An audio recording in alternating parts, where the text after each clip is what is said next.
তিনি নজরুলের স্নেহধন্য। নজরুলের শেষ জীবনে তার সান্নিধ্য পেয়েছেন তিনি, তাই এখনও নজরুলের স্মৃতি আঁকড়ে ধরে বেঁচে রয়েছেন মালদার গৌর গোপাল সাহা। তার বাড়ি মালদার হবিবপুর ব্লকের বুলবুলচণ্ডীর শালগমভিটা গ্রামে। বয়স ৮০ ছুঁই ছুঁই। তাই স্ত্রীর সহযোগিতায় তিনি বৃদ্ধ বয়সে বুলবুলচণ্ডী বাজারে ছোট্ট একটা ফলের দোকান চালিয়ে কোনো রকমে নিজের সংসার চালান।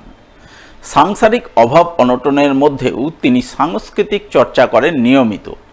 বিশেষ করে নিজের গলায় একটু আধটু গান বাঁধেন, রেডিওতে নজরুল গীতি শোনেন এবং অবসর সময়ে নজরুল চর্চা নিয়ে ব্যস্ত থাকেন তিনি। বহে বুড়িগঙ্গা নদী বহে নীরব ছন্দে, ঘুম যেন ভাঙে নাকো,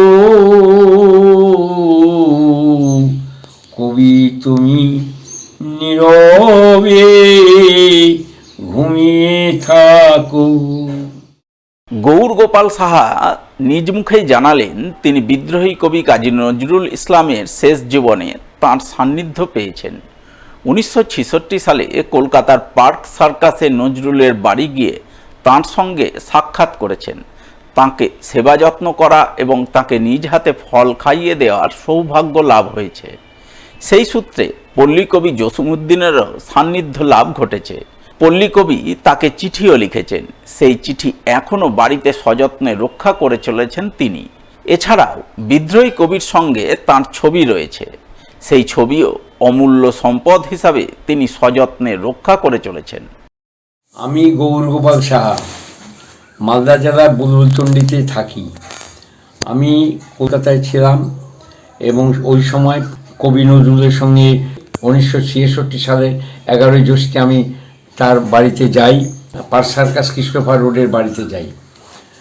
প্রচুর লোক দর্শক ওই 11ই জ্যৈষ্ঠে তার বাড়িতে উপস্থিত হয় এবং বহু লোক করে আগে, কিন্তু সৌভাগ্যক্রমে আমি নজরুলের চোখে পড়ে যাই এবং আমাকে মাথা দিয়ে ডাকে। আমি তার কাছে যাই, তখন তার বড় ছেলে সব্যসাচী পাশে ছিল। সে আমাকে বলে যে ভাই তুমি অবশ্যই এসো, বাবা এত আদর করছে বুঝতে পারছি না। একটা কথা মনে রাখবেন, নজরুল কিন্তু কথা বলতে পারতো না। ওই যে 42 সালে কথা বন্ধ হয়েছিল, কথা কিন্তু পরবর্তীকালে আমি প্রতি রোববার করে যেতাম, ফল ইত্যাদি ইত্যাদি আমার যেহেতু আমার পরমার্থ গুরুদেব কবি নজরুলকে খাওয়ানোর জন্যে আমি ফল ইত্যাদি ইত্যাদি অনেক কিছু আমি দই মিষ্টি ইত্যাদি নিয়ে যেতাম, আমি খাওয়াতাম, আমি নিজে হাতেই খাওয়াতাম। এবং 1969 সালে পল্লীকবি জসিমউদ্দিন চিকিৎসার জন্য কলকাতায় আসে।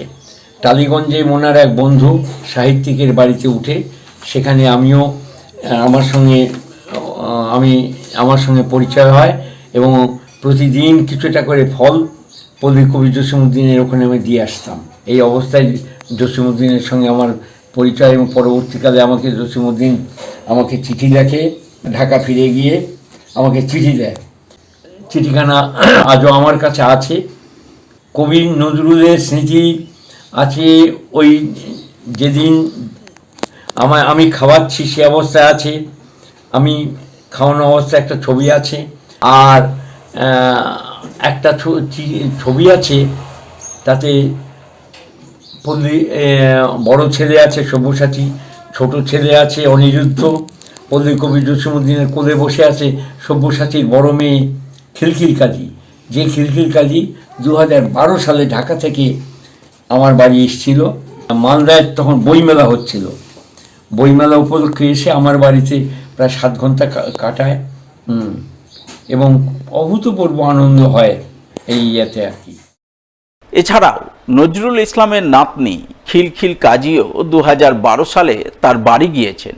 এই সমস্ত কিছুরই স্মৃতি এখনও আঁকড়ে ধরে বেঁচে রয়েছেন মালদার গৌর গোপাল সাহা, যা প্রতি বছরের মতো এবারও নজরুল জন্মজয়ন্তীতে আরও একবার স্মৃতিচারণা হিসাবে তুলে ধরলেন তিনি। আমার রেডিও আছে, রেডিওর মাধ্যমে নজরুল গীতি শুনি। আর শুক্রবারে রাত্রি 9:30 ভারতীয় সময় দোলন চাপা হয়। ঢাকা সেন্টার থেকে, সেটা অবশ্যই শুনবো। আজও আমি রেডিওর মাধ্যমে শুনি এবং আমার ধ্যান জ্ঞান মানে আমি কিছুতেই ভুলতে পারছি না সেই পুরাতন স্মৃতি। সেই মানে নজরুলের কাছে যেতাম এবং আমাকে মাথা দিয়ে ডাকতো, বারবার নজরুল মনে পড়ে। আজ তার জন্মদিন, এবং তাকে আমি শতকোটি প্রণাম জানাই।